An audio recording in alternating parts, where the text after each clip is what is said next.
வணக்கம் மக்களே. இந்த வார்த்தைய நம்ம நிறைய இடத்துல கேள்விப்பட்டிருப்போம் இல்லையா? GMO, ஜெனட்டிக்லி மாடிஃபைடு ஆர்கானிசம்ஸ்னு. அது இயற்கையான முறை இல்ல. அப்புறம் அது நம்ம இத்தனை வருஷமா ஃபாலோ பண்ணிட்டு வந்துட்டு இருக்கிற அந்த ட்ரெடிஷ்னலான விவசாய முறை இல்ல. இதை யூஸ் பண்ணா நம்ம தர்மத்துக்கு எதிரானது. அப்புறம் இது மரபணு மாற்றப்பட்டிருக்கு, அதை சாப்பிட்டா அப்புறம் நம்ம மரபணு உள்ளுக்குள்ள நமக்கும் அது மாறும். அப்புறம் இந்த கார்பரேட்டும் இந்த வெஸ்டர்ன் கண்ட்ரிஸும் பண்ற சதி தான் இந்த GMO அப்படின்னு சொல்லிட்டு நிறைய இன்ஃபர்மேஷன், நிறைய இதுக்கு பின்னாடி இருக்கிற தியரி எல்லாம் நம்ம கேள்விப்பட்டுட்டு தான் இருக்கோம். இந்த GMOs எல்லாமே நிஜமாவே நமக்கு கெடுதலா? இது நிஜமாவே இயற்கைக்கு எதிரான ஒரு முறையா? அண்ட் கார்பரேட்டுகள்லாம் இதை வச்சு நம்மள ஏதாவது கண்ட்ரோல் பண்ண பாக்குறாங்களா? அப்புறம் இந்த GMOs வந்துச்சுன்னா இதோட அட்வான்டேஜஸ் என்ன, டிஸ்அட்வான்டேஜஸ் என்ன, GMOs நமக்கு தேவையா இல்லையாங்கிறத இந்த வீடியோ ஃபுல்லா பார்த்து தெரிஞ்சுக்கோங்க.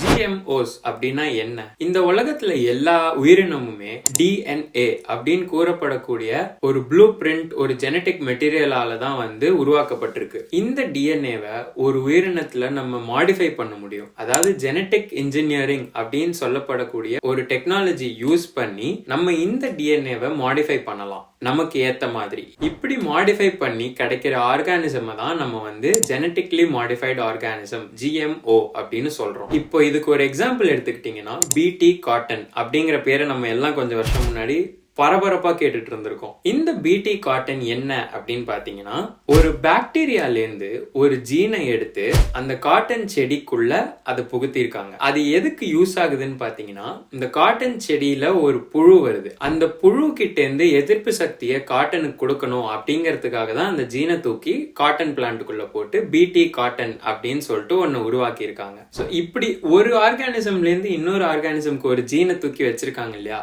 இந்த டெக்னாலஜில இருந்து உருவான ஒரு உயிரினம் தானே BT காட்டன். சோ அது ஒரு GMO. பிளான்ட்ஸ் மட்டும் இல்லைங்க, நம்ம எந்த உயிரினத்துல வேணாலும், அனிமல்ஸ், பிளான்ட், ஃபங்கை, பாக்டீரியா எல்லாத்துல இருந்துமே நம்ம இந்த GMOs உருவாக்கலாம். எல்லாமே நம்ம தேவைக்கு ஏத்த மாதிரி. சோ இப்பதான் நம்ம அந்த ஜெனட்டிக் மேக்கப்பை எஃபெக்ட் பண்றோமே.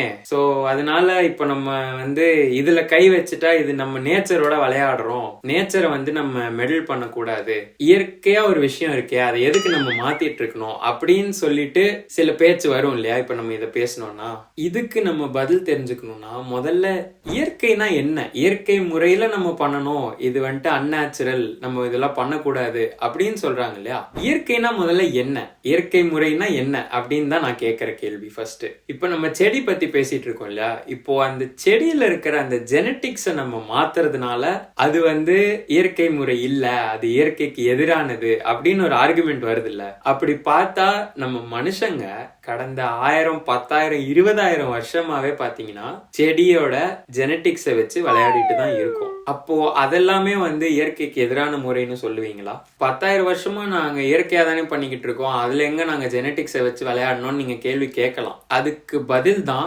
Artificial selection. மனுஷங்க செடியா இருக்கட்டும், அனிமல்ஸா இருக்கட்டும், எல்லாத்துலயுமே அவங்களுக்கு தேவையான கேரக்டரிஸ்டிக்ஸ் அடுத்த தலைமுறைக்கு பாஸ் ஆன் ஆகணும் அப்படின்னு சொல்லிட்டு அந்த நேச்சுரல் ப்ராசஸ்ல அவங்க தலையிடுறாங்க இல்லையா? ஜல்லிக்கட்டை எடுத்துக்கோங்களேன். ஒரு காளை அங்க ஜெயிச்சா தான் அது இனப்பெருக்குக்கு கூட்டு போவாங்க. அப்பதான் அதுக்கு அந்த பவர் ஜாஸ்தி. சோ அது ஜெயிச்சிருச்சு, அந்த இதை வச்சுதான் இனப்பெருக்கு கூட்டு போறாங்க. ஏன்னா அந்த மாதிரி ஒரு ஸ்ட்ராங்கான ஜீன்ஸ் தான் அடுத்த தலைமுறைக்கு அது பாஸ் ஆன் ஆகணும் அப்படின்னு சொல்லி வந்த கான்செப்ட் தான் அது. சோ இயற்கையா நடக்கிற விஷயத்துல நம்ம தலையிடுறோம்ல, இது அனிமல்ஸ்ல மட்டும் இல்லைங்க, நம்ம இந்த பிளான்ட்ஸ், அக்ரிகல்ச்சரே நம்ம காலகாலமா பண்ணிட்டு வந்த விவசாயமே இந்த ஆர்டிபிஷியல் செலெக்ஷன் நம்ம இயற்கையில போய் தலையிட்டு பண்ற ஒரு விஷயம் தான். இது கரெக்ட் தப்புன்னு நான் பேச, இதுதான் நம்ம பண்ணிட்டு இருக்கோம்னு சொல்ல வரேன். இப்ப நம்ம ஆயிரக்கணக்கான விதை போட்டாலும் எதுல உற்பத்தி ஜாஸ்தியா இருக்கு, எதுல பழம் நிறைய வருது, எதுல காய் நிறைய வருது அப்படின்னு சொல்லி அந்த செடியை மட்டும்தான் செலக்ட் பண்ணி நம்ம அடுத்த தலைமுறைக்கு கிராஸ் பண்றதோ இல்ல பிரீடிங் பண்றதோ அந்த மாதிரி நிறைய விஷயம் பண்ணிட்டு இருப்போம். சோ இந்த மாதிரி நல்லா பெர்ஃபார்ம் பண்ற கிராப்ஸை எடுத்து நம்ம அதை ஹைபிரிட் பண்ணி அதை தான் அடுத்த தலைமுறைக்கு நம்ம விதையா திரும்ப யூஸ் பண்ணி போடுவோம். இதுக்கு ஒரு எக்ஸாம்பிள் கொடுக்கணும்னு சொல்ல போனா, நல்லா டாலா இருக்குன்னு வச்சுக்கோங்களேன். ஒரு பிளான்ட் நல்லா காத்தடிச்சு அடிச்சு அது வந்து கீழே விழுந்துட்டே இருக்கு. ஸோ விவசாயிங்க என்ன பண்ணுவாங்க, காத்தடிச்சா விழுதேன்னு சொல்லிட்டு அவங்க இந்த டாலா இருக்கிற பிளான்ட்டையும் ஒரு ஷார்ட்டா இருக்கிற பிளான்ட்டையும் வந்து கிராஸ் பண்ணுவாங்க. இதையும் அதையும் ஹைபிரிட் பண்ணி வைப்பாங்க. ஸோ இப்போ இதுல அடுத்த ஜென்ரேஷன்ல பாத்தீங்கன்னா மீடியமா ஒண்ணு வளரும். அதாவது இந்த செடியில நிறைய உற்பத்தி இருக்கலாம், இது ஆனா ஹைட் கம்மி. ஸோ நமக்கு ரெண்டுமே ஒரு செடியில வேணும்னா ஸோ இதையும் கிராஸ் பண்ணா நமக்கு வந்து நிறைய உற்பத்தியோட கம்மி ஹைட்ல இருக்கிற செடி கிடைக்கலாம் தான். இது இன்னுமே கொஸ்டின் மார்க் தான். அவங்க ட்ரை பண்ணுவாங்க, ரெண்டுத்தையும் இனப்பெருக்கம் பண்ண வச்சு அதை அடுத்த தலைமுறையில வர எல்லா விதையும் போட்டு பார்த்து அதுல எது ஹைட்டு வந்துட்டு மீடியமா இருக்கு, உற்பத்தியும் நிறைய இருக்கு அப்படிங்கிற விதைய செலக்ட் பண்ணி எடுத்து திரும்ப அடுத்த ஜென்ரேஷன் நம்ம பண்ணதான் நிறைய உற்பத்தியோட கம்மி ஹைட்டோட ஒரு செடிய விவசாயிங்க எடுத்துட்டு வர முடியும்.